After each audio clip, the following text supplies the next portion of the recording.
Helo, Sian yw fy enw i ac mae gen i anableddau dysgu. Rwy'n defnyddio Proffil Iechyd, llyfryn amdano fi sy'n rhoi gwybodaeth pwysig amdano i staff gofal iechyd fel meddygion a nyrsys, fel sut i gyfathrebu am i a pha help sydd ei angen arno i wneud penderfyniadau am fi iechyd.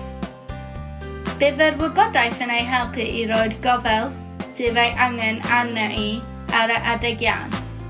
Rwy'n ei llaw hi'n defnyddio cyfeiriad fy Proffil Iechyd pan byddai'n fynd i apwyntiadau yn yr ysbyty neu yn y gymuned fel fy mractis meddyg teulu, i'r deintydd neu aptegydd.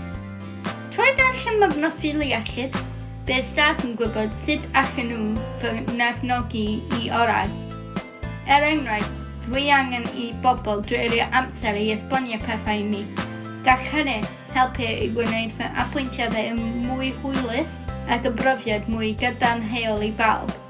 Galla i elenwi fy hunan, neu ofyn i rywun sy'n fy adnabod yn da i'm helpu i'w lenwi fel fy nheulu, ffrind, staff gymorth neu nyrs cymunedol. Rwy'n y diweddalu'n reolaidd ac yn cofio mynd â fy Proffil Iechyd gyda fi i fy holl apwyntiadau iechyd.